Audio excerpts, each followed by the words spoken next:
ব্যস্ত থাকেন, সারা সপ্তাহ ব্যস্ত থাকেন, শুক্রবার একটু সময় পাইছেন, ভাবলেন আমিও পুকুরে গোসল করে ছাগলটারও গোসল করাই। রশিদ ধরে টান দিবেন, ওর বাপের কিরা, ও সামনে যাবেন, ও পিছনের দিকে খামি মারবে। জোরে বলেন ঠিক কিনা? আল্লাহ বুঝাতে চাইলেন ছাগল পৃথিবীর সবচাইতে টেরা প্রাণী, এই ছাগলের রাখালগিরি করো, কিছুদিন পরে মানুষের রাখালগিরি করতে হবে। চিল্লায় বলেন ঠিক কিনা? এজন্য ছাগল চড়ালেন। সব নবীরা ছাগল চড়িয়েছেন, যত বড় নবী হোক সবাই ছাগল চড়িয়েছেন। সাইয়েদনা মুসা আলাইহিস সালাম ছিল নবীদের মধ্যে সবচাইতে মেজাজওয়ালা নবী, উনিও ছাগল চড়িয়েছেন। সুবহানাল্লাহ। উনি এত মেজাজওয়ালা ছিলেন, অন্যায় দেখলেই থাপ্পড় আছে না নাই? এক থাপ্পড় মেরে ফেরাউনের বাবুর্চিকে দুনিয়া থেকে বিদায় করে দিয়েছে।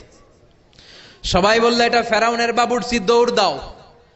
সাইয়েদনা মুসা বাঁচার জন্য দিলেন দৌড়। দৌড়াতে দৌড়াতে মিশর ছেড়ে সৌদি বর্ডারে ঢুকে গেছে। ওইটা আবার আরেক নবীর বাউন্ডারি, শুআয়ব আলাইহিস সালামের বাউন্ডারি। শুআয়ব আলাইহিস সালামের দুই মেয়েকে সাহায্য করলেন, কুয়া থেকে পানি তুলে দিলেন। মেয়েরা বলল চলেন আমাদের বাড়িতে চলেন।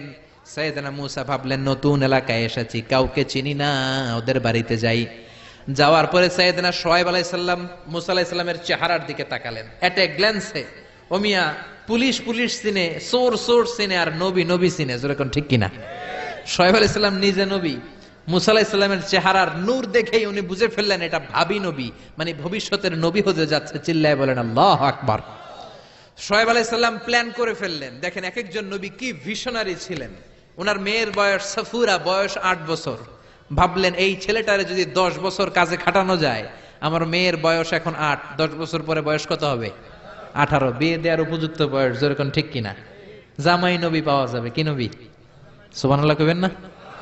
শুআয়ব আলাইহিস সালাম বললেন থাকো, ছাগল চড়াও, আগামীকাল থেকে তোমার কাজ কি? কাজ? আমার ছাগলগুলোরে চড়াও। যেই নবী রাগের চোটে মানুষের থাপ্পড় মেরে মেরে ফেলে, ওই নবীর দিছে ছাগল চড়াইতে। কি চড়াইতে?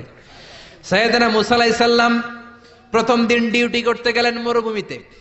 যে দেখে অনেক ছাগল খালি ভ্যা ভ্যা করে। কি করে? ডান দিকে ধরলে বাম দিকে দৌড় দেয়, বাম দিকে গেলে ডানে দৌড় দেয়। এত বড় শক্তিশালী নবীরে নাস্তানাবুদ করে ছেড়ে দেয় ছাগলগুলো। ঘামতে ঘামতে মুসা আলাইহিস সালাম শেষ। ডিউটি শুরু হলো। বছরের পর বছর যায়, নবী মুসার রাগও কমে না, ছাগল চড়ানো বন্ধ হয় না। আল্লাহর প্ল্যান, 10 বছর মুসা আলাইহিস সালামকে ছাগল চড়ানোর রাখালগিরির দায়িত্ব দিলাম, যাতে মেজাজটা ঠান্ডা হয়। কারণ ফেরাউনের মেজাজ নরম না গরম? ফেরাউনও গরম, মুসাও যদি গরম হয়, মারামারি আছে না নাই? এজন্য আল্লাহ বললেন ফাকুলা লাহু কাওলান লাইনান লাআল্লাহু ইয়াতাযাক্কারু আও ইয়াখশা। ও মুসা, তুমি আর তোমার ভাই হারুন আর তুমি দুইজনে মিলে ফেরাউনের কাছে যাও।